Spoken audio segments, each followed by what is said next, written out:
Hello, welcome to the Sewing Circle. My name is Leslie and this is my channel. Today we are going to be working on this wonderful tutorial, step by step, how to make a no binding pot holder just in time for Mother's Day.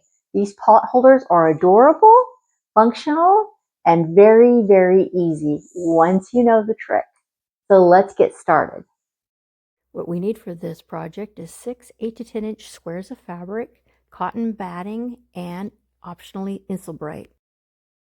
Okay, these are the pot holders that I've been talking about. I have 3 made. This one is a 10-inch, made out of 10-inch squares, and these 2 are made out of 8-inch squares. Today, we are going to be using the 8-inch square, but you can use any square size that you desire.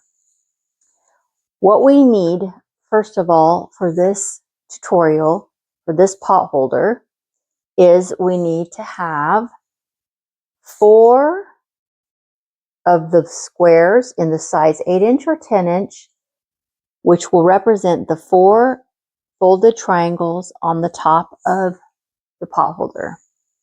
You'll need 1 square that'll be the backing for this window that you see on the pot holder right here, and another square for the back of the pot holder.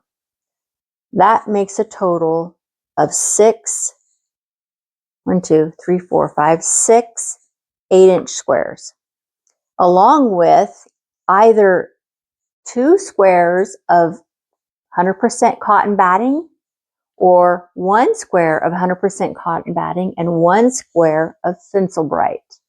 Now, if you're not familiar with Insulbright, this is Insulbright. It is made for heat, and it says that it conserves body warmth. It's good for coats, jackets, ski apparel, bedding projects, home comfort, like you can wrap your hot water heater in it, but it's also great for making hot pads. And you can get this on Amazon or in your local fabric stores like Hobby Lobby. Now, the cool thing I want to note with Insulbright is that one side is shiny and one side is not. And that's something I want you to notice and note before you make this, because we will be talking about that later. Now, the very first step that we need to follow is we need to identify our triangles that are triangle A.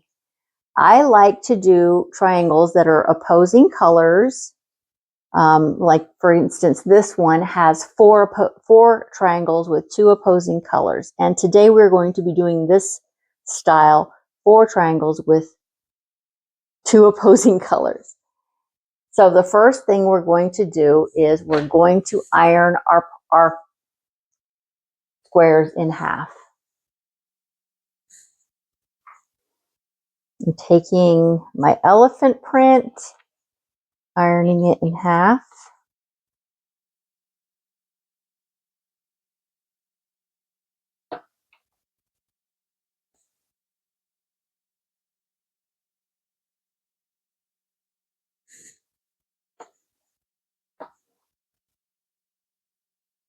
It is important to iron these, I feel, because it really helps them to lay nice. If you don't have an iron, I understand, but if you do, go ahead and plug it in and get a nice iron on those edges, because it does help when it's time to place these into place.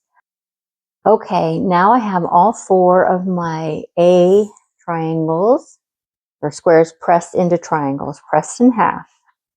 The next thing we're going to do is determine what fabric did you want for this center square.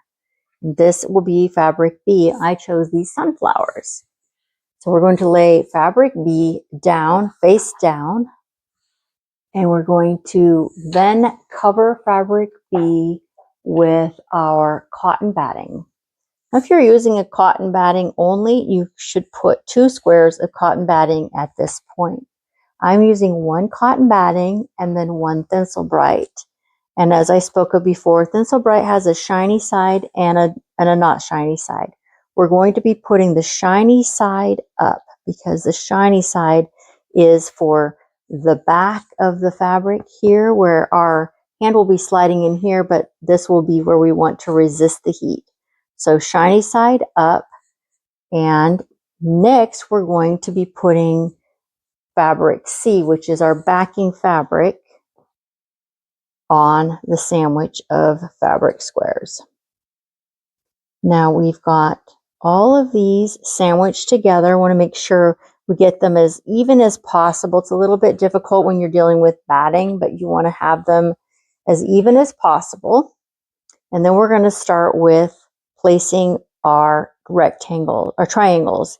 We're starting with the top right hand corner. We're always placing the point of the triangle into the corner. So here's the point of our triangle. We're going to be putting it in the corner like this. Take your time, make sure you have the edges lined up as close as possible. Here's triangle 3. We're putting it down in the left-hand corner, bottom left hand. And once we have 3 triangles placed, once we have 3 triangles placed, we want to take the first triangle and fold it back and make a space for the point of our next triangle to go in the left top corner. Making sure we're lining up the edges, and then we fold down that first triangle. And this is how we get our potholder sandwich. You want to take your time, go around, make sure things are lined up, because our next step is going to be sewing all the way around this potholder without any openings. This is how we end up with our no binding potholder.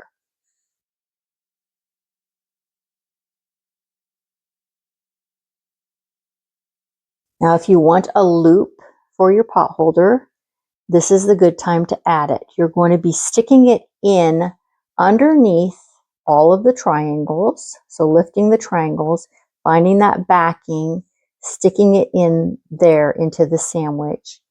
And then I like to use little binder clips just to hold those into place so they don't shift around. Make sure it's kind of lined up with the middle point, the center point, and we're going to put the binder clips in here. And I think that should make that little loop come out to the correct spot. Then we're just going to continue around and pin the edges of all the edges and points of your triangles to the backing so that we're sandwiching everything in between. Okay, now that we have it pinned all the way around, we're going to sew all the way around 5/8 of an inch and then backstitch when the seams come together. Now that we've sewn all the way around, we're going to take a second to trim really beautiful seams and corners. Okay, now we have our edges all seamed all the way around and they've been trimmed. Now the fun part, the little secret. We're going to reach into this little secret pocket and we are going to turn our potholder right side out so that everything we've made in our sandwich falls into place. We have our backing. Second, we have our front with a little peekaboo hole. We're going to be folding these out and pressing them into place to create this beautiful potholder.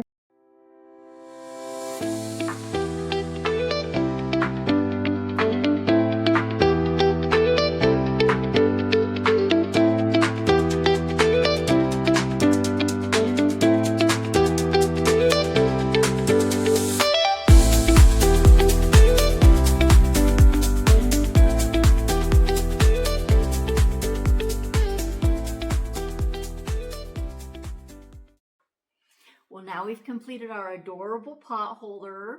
It'll be perfect for Mother's Day, for your sister, for your grandmother, for your mother. A couple of these tied up with a wooden spoon or something will just be a delightful gift.